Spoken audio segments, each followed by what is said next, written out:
Kisah ini diceritakan dalam Al-Quran, surat Al-Kahfi ayat 60 hingga 70. Pada saat itu, Nabi Musa alaihi salam diperintahkan Allah Subhanahu wa Ta'ala untuk berguru kepada Nabi Khidir. Dalam perjalanannya menemui Nabi Khidir, Nabi Musa ditemani oleh muridnya bernama Yusya bin Nun. Pada suatu hari, Nabi Musa alaihi salam sedang menyampaikan dakwah kepada kaumnya. Ketika majelis telah ditutup, tiba-tiba ada seorang pemuda menghampirinya. Wahai Musa, di antara seluruh manusia di dunia ini, siapakah orang yang paling pandai? Pastilah aku orangnya. Jawaban Nabi Musa tersebut menunjukkan kesombongan manusia yang seakan-akan melupakan kehadiran Sang Pencipta. Setelah peristiwa ini, Allah mengabarkan kepada Nabi Musa bahwa ada seseorang yang lebih pandai darinya. Kemudian, Allah juga memerintahkan Nabi Musa untuk berguru kepada orang tersebut. Orang yang dimaksud adalah Nabi Khidir alaihi salam. Nabi Musa penasaran dengan orang yang memiliki keilmuan lebih darinya. Ya Allah, bagaimana caranya hamba dapat bertemu orang tersebut? Allah kemudian memerintahkan Nabi Musa untuk membawa seekor ikan dalam perjalanannya. Apabila nanti ikan itu hilang di suatu tempat, maka di sanalah Nabi Musa dapat bertemu dengannya. Keesokan harinya, Nabi Musa ditemani oleh muridnya yang bernama Yusya bin Nun mulai melakukan perjalanan. Wahai Yusya, tolong bawa ikan ini selama perjalanan kita. Siap, wahai Musa. Di tengah perjalanan, Wahai Nabi, sebenarnya kemana kita akan pergi? Kita tidak akan berhenti sampai aku menemukan pertemuan dua laut, walaupun harus memakan waktu selama bertahun-tahun lamanya. Baiklah, wahai Musa. akhirnya tibalah Nabi Musa dan muridnya di suatu pertemuan dua lautan. Namun keduanya tidak ada yang menyadari. Seperti yang disebutkan dalam Al-Quran, surat Al-Kahfi ayat 61. Maka tatkala mereka sampai ke pertemuan dua laut itu, mereka lalai akan ikannya. Lalu ikan itu melompat mengambil jalannya ke laut itu. Hah? Ikan itu meloncat dengan lincahnya. Sungguh aneh sekali. Tak terasa mereka terus berjalan jauh, sampai Nabi Musa sadar bahwa perutnya bunyi, tanda bahwa minta diisi makanan. Wahai Yusya, sebaiknya kita istirahat dulu di sini. Bawalah kemari makanan kita. Sesungguhnya kita telah merasa letih karena perjalanan kita ini.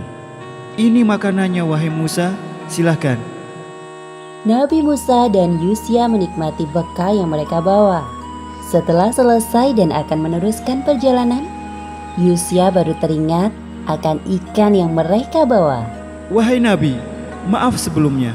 Tadi hamba lupa memberitahukan tentang ini. Apa maksudmu, wahai Yusya? Tahukah kamu, tatkala kita mencari tempat berlindung di batu tadi, maka sesungguhnya aku lupa menceritakan tentang ikan itu. Dan tidak adalah yang melupakan aku untuk menceritakannya, kecuali syaitan. Dan ikan itu mengambil jalannya ke laut dengan cara yang aneh sekali. Di manakah tepatnya ikan itu hilang? Di batu-batu dekat pertemuan dua laut, wahai Nabi. Ikan itu meloncat keluar dengan sendirinya. Ah, tempat itu. Ya, aku ingat. Jadi tempat itulah yang selama ini kita cari, wahai Yusya. Benarkah itu, wahai Nabi? Ya, ayo kita kembali ke tempat itu. Baik. Seperti yang disebutkan dalam Al-Quran, surat Al-Kahfi ayat 64. Lalu keduanya kembali mengikuti jejak mereka semula. Akhirnya tibalah Nabi Musa dan Yusya ke tempat jatuhnya ikan tadi. Apakah di sini tempatnya ikan itu hilang, wahai Yusya? Benar, wahai Nabi. Ikan itu melompat tepat di balik batu besar itu dan masuk ke dalam lautan. Nabi Musa dan Yusya tidak memperhatikan bahwa ada seorang laki-laki di dekat mereka. Nabi Musa pun sedikit terkejut melihat kehadirannya. Apa ini orang berilmu yang dimaksud oleh Allah? Assalamualaikum. Waalaikumsalam warahmatullahi wabarakatuh. Apakah engkau Musa, Nabi Bani Israel? Ya, benar. Siapakah engkau gerangan yang mengetahui tentang diriku? Sepertinya sudah saatnya Allah mempertemukan kita sekarang. Aku Khidir alaihissalam. Seperti yang disebutkan dalam Al-Quran, surat Al-Kahfi ayat 65. Lalu mereka bertemu dengan seorang hamba di antara hamba-hamba kami.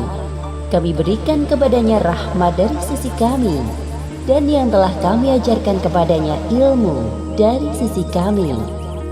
Alhamdulillahirabbil alamin. Aku sangat senang bisa bertemu denganmu, wahai Khidir.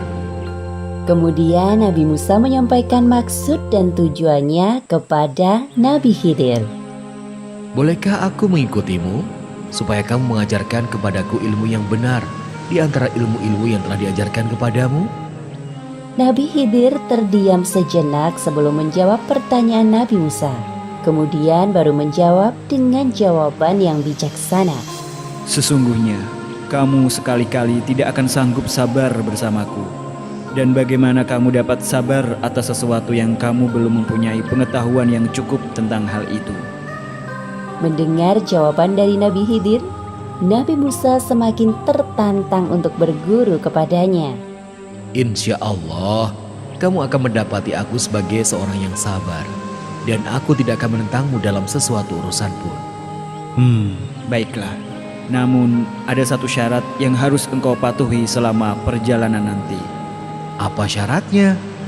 Jika kamu mengikutiku, maka janganlah kamu menanyakan kepadaku tentang sesuatu apapun sampai aku sendiri menerangkannya kepadamu. Setelah Nabi Khidir mengajukan syarat yang dimaksud, Nabi Musa menyanggupinya. Demikianlah akhir kisah pertemuan Nabi Musa dengan Nabi Khidir alaihi salam. Bagian 1. Hikmah yang dapat kita ambil dari kisah ini. Pertama, hendaknya kita selalu menyertakan Allah dalam keseharian kita, seperti mengucapkan Alhamdulillah saat orang lain memuji kelebihan diri kita.